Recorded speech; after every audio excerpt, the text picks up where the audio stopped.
옛날에 죽고 싶으면 이제 그냥 쉽게 죽을 수 있었던 시대가 됐어요. 요즘은 이제 자살이나 극단적인 방법을 이렇게 써서 그것도 성공률이 한 50%가 안 됩니다. 지하철에 떠내렸는데 며칠 전에 그 상황이 있었죠. 그냥 던졌는데 사이에 끼었다라든지 누가 그걸 올렸다라든지 한강에 떨어졌는데 바로 신고해가지고 구명정이 가서 건져 올렸다라든지. 게다가 옛날에는 술 마시고 이렇게 쓰러지면서 자면은 이렇게 그냥 겨울 같은 경우 동사하시는 분이 많았어요. 근데 요즘은 누가 보면 그냥 핸드폰 갖고 띡띡띡 해가지고 이렇게 신고하면 바로 오죠. 119 구급차가. 구급차에 실려가 일단 병원에 한번 들어가면은 자기 마음대로 못 나옵니다. 나 돈 없고 치료비 없으니까 나갈래요. 라고 해가지고 의사가 그래 당신 돈 없을 테니까 나가셔 하고 사인 딱 해주면 그 다음날 어떻게 됩니까? 그분이 돌아가시면 바로 쇠고랑 찾아오죠.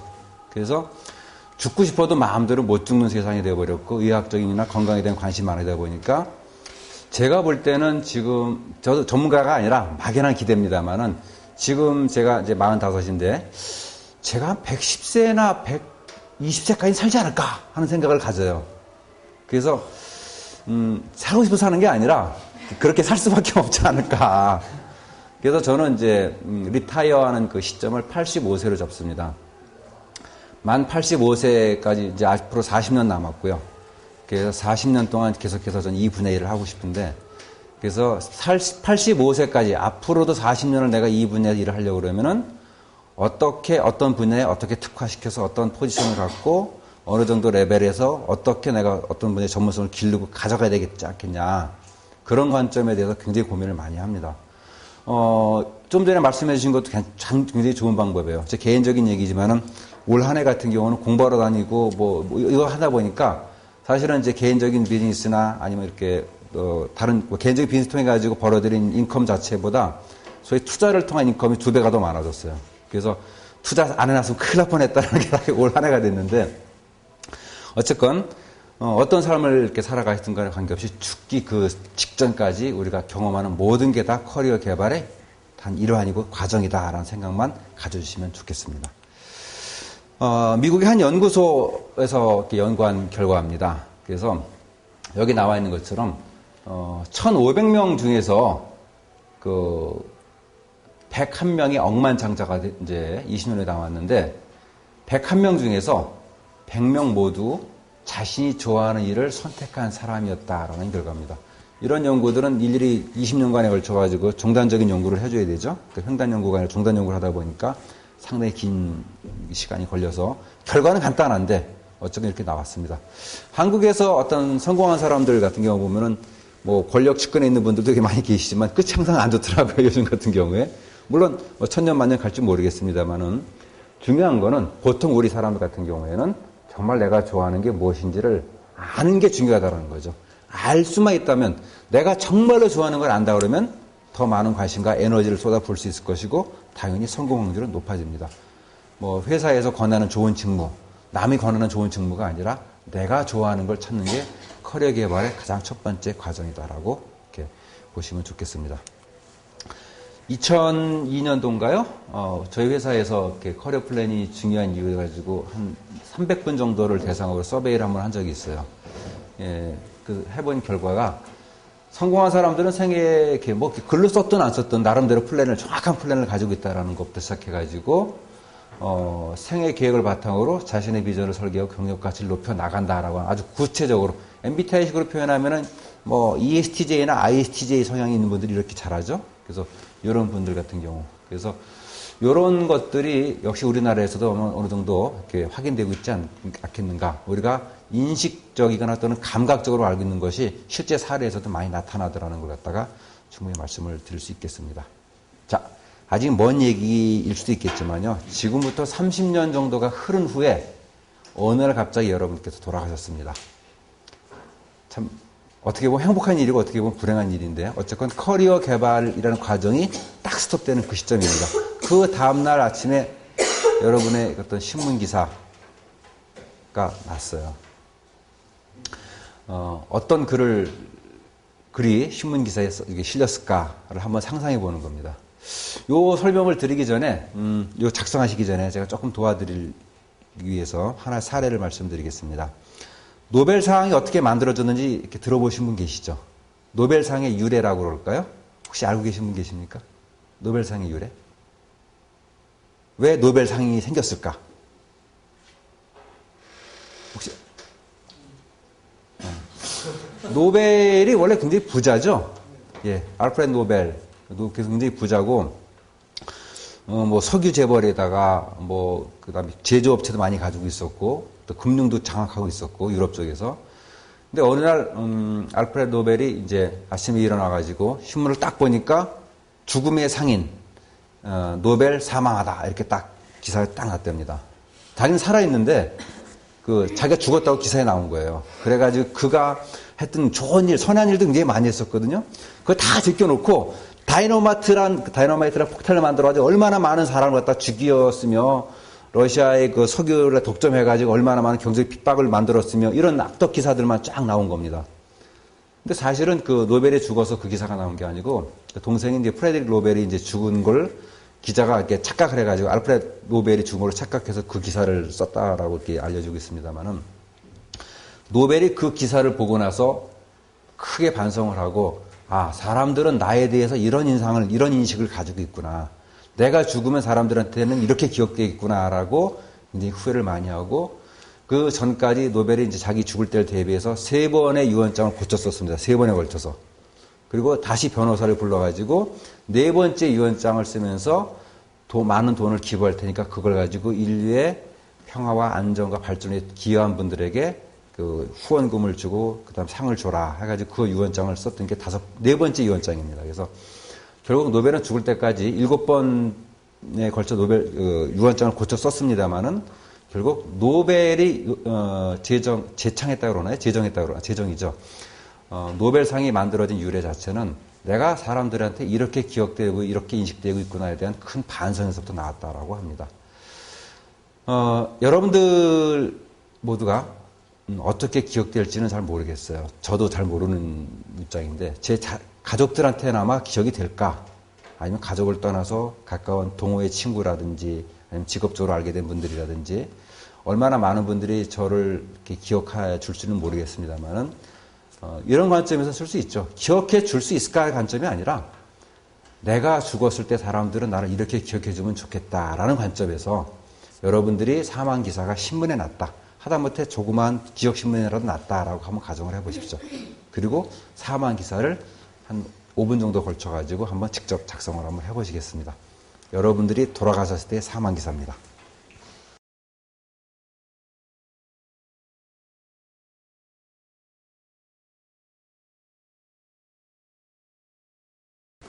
예, 아까 커리어 개발에 대한 생각을 잠깐 이제 말씀을 나눴었는데요. 그 부분 이제 정리를 한번 해보겠습니다. 커리어를 우리말로 바꾸면은 뭐 경력이다 또는 진로다 이렇게 표현하는데, 한국직업능력개발원에 계신 지민석 박사님이나 또 직원에 계신 많은 분들은 진로 앞으로 나아갈 진짜를 쓰죠. 진로라는 표현이 더 적합한 게 아니냐. 경력할 때 경자는 지나갈 경자, 지나간 이력인데 우리가 커리어 개발이라는 건 지나간 걸 개발하는 게 아니라 앞으로의 것을 개발하는 것이니까 진로라고 표현하는 것이 낫지 않겠냐 이렇게 많은 주장을 하고 계시고 저도 상당히 개념적으로 공감을 하고 있습니다. 근데 어떤 용어상의 혼란을 피하기 위해서 그냥 그 원어 그대로 커리어라고 그냥 표현을 좀 계속 하고 있습니다. 진로와 경력에 특별한 구분이 없죠. 뭐 학생을 대상으로 했을 때 진로 지도고 뭐 직장인 또는 성인을 대상으로 했을 때 경력 지도다, 경력 개발이다 이렇게 표현하는 게 아니죠. 아까 5가지 사례에서 이렇게 보셨겠지만은 속성은 다 똑같다라는 겁니다. 그리고 아웃플레이스먼트 서비스 상황이나 정년퇴직하시는 상황이나 학생에서 취업 지원 상황이나 다 똑같은 속성과 똑같은 절차를 가지고 우리가 진행을 하게 됩니다.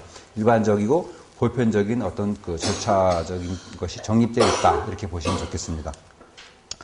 관련 용어들을 보면 우리가 이제 커리어에 관련된 관련 용어들이 뭐 일, 직업, 직무 이런 것들이 있겠습니다만 다 우리가 통칭 커리어라는 개념으로서 조금 포괄적인 표현을 써보겠습니다. 자, 커리어에 대한 정의를 갖다가 아까 했었는데 제가 문헌상 자료를 갖다 그대로 인용을 해봤습니다. 커리어의 개념 보면은 여기 진로라고 하는 개념 또는 커리어라는 개념은 보수를 받는 직업만이 아니라 자원봉사, 가정에서 일, 여가, 보수 없이 하는 일, 모든 일이 포괄되는 개념이다라는 거고 또 일생 동안 개인이 갖는 경험 또는 지위의 어떤 총체다라고 이렇게 우리가 표현하기도 합니다. 또 커리어 개발의 개념을 놓고 본다 그러면은 실질적으로 개인이 자기 주도적으로 자신을 이해하고 직업 세계를 포함한 주변 세계를 이해하는 가운데 삶을 계획하고 준비하고 적응해가는 과정 및 활동의 총칭이다라는 개념이 커리어 개발의 개념이다라고 이렇게 많이 받아들여지고 있습니다. 뭐 개념적으로 또는 학문적으로 이렇게 어떻게 정의하느냐가 중요한 것이 아니라 일생 동안 반복되고 지속되는 일이다라고 이렇게 그냥 쉽게 생각하시면 좋겠습니다. 제가 이제 여기 열차 그림을 이제 조그맣게 그려왔는데요. 청룡열차 아시죠? 청룡열차 타면 어디 타는 게 제일 재밌습니까? 맨 앞에 타는 게 재밌습니까? 가운데 타는 게 재밌습니까? 맨 뒤에 타는 게 재밌습니까? 맨 앞에요? 중간에 타거나 맨 뒤에 타면 재미없나요? 청룡열차? 예? 그럼 맨 앞에 타면 왜 스릴이 더합니까? 그러니까 앞서가는 느낌하고 그 다음에 우리가 느끼려고 청룡열차 타는 목적, 원래의 목적, 스릴을 느끼려고 하는 거, 만끽하려고 그걸 느낄 수 있다. 저는 그 청룡열차 타는 방법 중에 하나가요. 딱 맨 앞에 탈 수 있는 기회는 딱 두 사람밖에 없지 않습니까? 저는 한 3-6번 타봤는데 이상하게 중간 내지는 그 뒷부분에 앉아요. 탈 때 어떻게 하냐면 저는 눈을 감고 타요, 그냥. 눈을 감고 타면은 앞 상황이 전혀 안 보이기 때문에 소리는 들리지만은 이게 떨어지는지 올라가는 건지 회전하는 건지를 전혀 알 수가 없어요. 그래서 맨 뒤에 탔을 때 보완을 그렇게 해보긴 하는데 제가 청룡열차 말씀을 이렇게 꺼낸 이유는 우리가 스릴을 느끼려고 한다 그러면 맨 앞장서야 된다는 거죠. 남이 안 가본 길을 간다는 의미도 있겠습니다만은 그거보다는 본래의 목적에 충실하려면 어떻게 해야 되죠? 주도적이 돼야 된다는 얘기입니다. 그래서 커리어 개발이라고 하는 거는 다른 사람, 내가 아닌 다른 사람 이렇게 해, 이게 좋아 이런 개념이 아니라는 거죠. 내가 나를 대상으로 주도적으로 개발해가는 과정이기 때문에 맨 앞장서서 스스로 자기의 리더십을 자기 자신에게 먼저 발휘하는 과정이다라고 이렇게 정리를 할 수 있겠습니다. 또 커리어 개발이라는 관점에서 본다 그러면 관리라는 의미가 또 나오게 돼요. 얼마 전까지만 해도 커리어 개발은 회사가 하고 관리는 개인이 한다 이런 개념이 좀 있었어요. 뭐 대학 교수님의 책에는 그렇게 정리가 되어 있습니다. 근데 요즘 커리어 개발을 회사가 주도하고 관리를 개인이 한다 이 개념이 없죠? 커리어 개발이든 관리든 다 누가 주체가 됩니까? 개인이 주체가 되는 거죠. 예. 그래서 또 우리가 이제 직업이나 조직의 속성 입장하고 뭐 여러 가지 입장도 있겠습니다만 결국은 개인이 주도적으로 하는 활동인데 자신과 일의 세계에 대한 정보를 모으고 자신의 재능, 흥미, 가치, 선호, 라이프 스타일 그리고 직업, 직무, 조직에 대해서 구체적인 그림이나 정보를 수집하는 겁니다. 그래서 이러한 정보를 바탕으로 현실적인 커리어 목표를 정하고 목표를 달성하기 위한 전략을 만들고 실천하는 겁니다. 그래서 다시 피드백하는 이 과정 자체가 우리 한 사이클의 개념이 나오기 시작하는 거예요. 이런 것들이 커리어 개발의 총체적인 과정이다라고 이렇게 정의를 할 수 있겠습니다. 커리어 개발의 이런 절차적인 이제 인식이 있다 그러면 기본적인 모형이 이제 필요하게 되는데 얼마 전까지만 해도 사실 구체적으로 얘기하면 IMF 전이라고 표현하는 것이 아마 맞을 것 같습니다. IMF 전 시기만 해도 우리가 커리어 개발 또는 경력 개발 이런 단어가 많이 이제 통용됐던 그 시점인데 커리어 개발이라고 하는 것은 두 가지 관점밖에 없었어요. 야 어디 취직할까?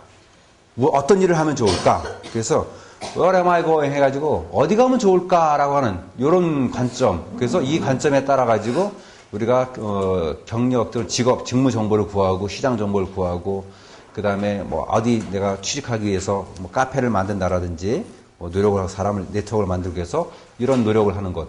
그리고 그래 요즘 그런 일이 많이 일어나죠. 뭐 이제 CJ에서 있으니까 CJ에 취직하기 위한 다음 카페가 있죠. 삼성전자에 취직하기 위한 삼성전자 카페가 있습니다. 또 삼성전기에 취직하기 위한 삼성전기 취직 희망자 무슨 카페 이런 게 있어요. 그래서 상당히 다양한 카페들이 있는데 어떻게 내가 그곳에 갈 거냐라고 하는 요 개념 가지고 이 두 가지 관점에서 커리어 개발을 상당히 많은 분들이 시도를 했었습니다.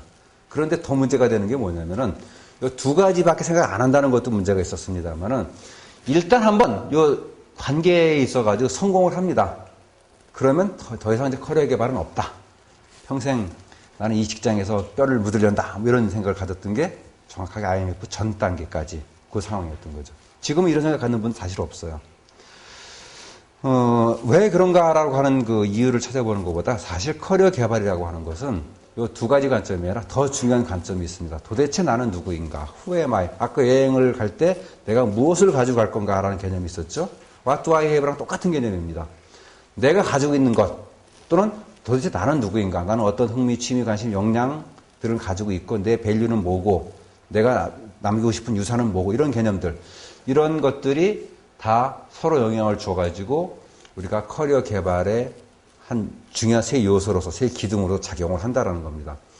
만일 여러분들이 스스로의 커리어에 대한 어떤 생각을 하신다 그러면은 어떤 그 목표점을 갖다 정하시기에 앞서가지고 가장 먼저 요즘은 도대체 내가 가지고 있는 것 또는 나는 누구인가를 먼저 생각을 해야 될 겁니다. 이걸 바탕으로 해서 어디 갈 거냐, 또 어떻게 갈 거냐. 가는 곳이 정해져 있다 하더라도 가지고 있는 곳에 따라 가지고 가는 방법이 달라지겠죠. 그래서 이 세 가지 관점을 가지고 차근차근 정리를 하고 그 다음에 정리된 내용을 가지고 계획을 세우고 목표를 만들고 실천하는 과정이 커리어 개발의 과정이다라고 보시면 되겠습니다. 자, 반대로 여러분들이 카운슬러 입장에서 만약에 옆에 분이나 또는 여러분의 동료나 또는 뭐 여러분에게 도움을 청하는 분들한테 어떤 도움을 주겠습니까? 그분이 이제 막 우리 회사에 들어오려고 하는 엔트런스 레벨이 되거나 아니면 회사를 떠나려고 하시는 분이거나 또는 정년퇴직해서 나가시는 분이거나 똑같은 관점이 되겠죠. 커리어 개발이라고 하는 부분이 결국 이 세 가지 관점의 축에서 만들어진다라고 제가 설명드렸듯이 여러분이 질문을 드리고 여러분이 그분에게 생각할 수 있는 기회를 주는 것도 결국은 이 세 가지 관점의 차원에서 우리가 촉진시켜줘야 될 겁니다. 이렇게 되면 상당히 쉬워지는 거죠. 물론 이 세 가지 요소들의 하위 요소들은 상당히 많이 있습니다만 정리하면은 결국은 셀프 놀리지, 자기 지식의, 자기 이해라고 표현하기도 합니다. 셀프 놀리지에 관한 영역이 하나 있을 것이고, 그 다음에 커리어 플래닝 하는 부분이 있고, 그 다음에 에듀케이셔널 또는 오큐페이셔널 익스플로레이션 부분이 하나의 또 축이 될 겁니다. 이 세 가지 관점의 축을 가지고 우리가 프로세스를 만들고 갈 수가 있는데, 보통, 요거는 이제 캐나다 거를 제가 가져왔습니다. 캐나다나 미국계 똑같아요, 사실은. 그래서 미국에서 1989년에 커리어 가이던스가 개발이 되고, 그걸 바탕으로 해가지고, 캐나다에서 블루프린트라는 개념이 만들어졌습니다. 커리어 블루프린트라는 얘기고요. 그리고 미국에서 작년도 말에 작년 봄부터 작업을 해서 2005년도에 새로운 컴피턴시를 정의를 했습니다. 2005년 판을 이제 제가 과정 중에 설명을 한번 드리겠습니다만은 세 가지 영역, 에어리어 1, 퍼스널 매니지먼트라 또는 자기 이해죠. 셀프 날리지 부분이고, 에어리어 2 같은 경우는 러닝 앤 워크 익스플로레이션, 그 다음에 에어리어 3가 라이프 앤 워크 빌딩 또는 플래닝 빌딩, 디벨로핑 다 똑같은 개념입니다. 그래서 이 세 가지 영역에 대해 가지고 우리가 11개 컴피턴시가 필요하다라는 겁니다. 개인이 커리어를 개발하기 위해서. 또 반대로 커리어 개발을 촉진시켜주기 위해서 11개 컴피턴시를 개발을 도와줄 수 있는 역량이 또 반대로 필요하겠죠. 그래서 우리가 가이드라인이 이제 세 가지 축으로 구성되어 있습니다만은 하나는 클라이언트 입장에서 필요한 컴피턴시, 하나는 컨설턴트나 어떤 서비스를 제공해주는 사람 입장에서 카운슬러 컴피턴시가 필요하고 또 이 매개시켜주는 프로그램 케이퍼빌리티라는 개념이 또 들어갑니다. 하드웨어적인 시설도 들어가겠습니다만은 그 외에 이제 더 중요한 소프트웨어라든지 여러 가지 이제 필요한 웨어들이 들어가게 되는데 그런 부분을 떠나서 일단 개인의 입장에서 보면은 이게 엘리먼트리 레벨에서부터 어덜트 레벨까지 이와 같이 11개 영역에서 기본적인 가이드라인을 갖다가 우리가 충족시켜 가는 과정이 커리어 개발의 과정이다. 이렇게 보시면 되겠습니다. 미국에서 2005년도 거 판이 새로 개발이 됐는데 명칭을 조금 바꿨어요. 근데 도메인은 역시 마찬가지입니다. 퍼스널 앤 소셜 디벨롭먼트 부분이고 에듀케이셔널, 그다음에 커리어 매니지먼트 세 가지인데 11개가 여전히 그대로 영역이 나와지고 그 밑에 약 200개 정도 인디케이터 하위 요소들이 이제 또 붙습니다. 하위 요소에 판정하는 방법이 또 따라 붙어 있고. 예. 그래서 세 가지 관점을 가지고 커리어 플래닝 과정을 이렇게 하다 보면은 결국은 우리가 5단계 또는 6단계의 어떤 과정을 거치지 않겠냐라고 이렇게 정리를 합니다. 의사결정에 대한 개인의 욕구죠, 이거는. 자기 스스로, 내 커리어 개발을 해야 되겠다라는 욕구를 갖는 것부터 시작해가지고, 그렇다면 내가 누군가 이해를 하게 되고, 직업적 대안을 찾아보고 모색하고 결정하고 여기서 구체적인 대안이 나오고 이 중에서 실제 가능한 것을 의사결정을 하고 그걸 실천하는 거죠. 그리고 안정을 하고 마지막 단계에서는 새로운 선택안을 실천한다 이렇게 표현이 됐습니다만은 이 다음 단계는 뭘까요? 또 다른 욕구를 갖다가 느끼는 상황이 또 연결이 되겠죠. 그래서 이 사이클이 계속 반복이 됩니다. 그래서 그 과정을 혼자 할 수도 있겠지만은 데이터베이스 및 자원들이라고 표현드렸듯이 동료가 됐든 인터넷이 됐든 아니면 문헌 자료가 되었든 아니면 인적으로 카운슬러가 됐든 계속해서 도움을 받아가면서 할 수도 있고 혼자 갈 수도 있고 이런 과정을 갖다가 반복시켜서 연령과 무관하고 성별과 무관하고 현재 스테이터스에 무관하다는 게 커리어 개발 아까 사례에서 우리가 확인했듯이 이 과정을 반복해서 가는 과정이다라고 보시면 되겠습니다.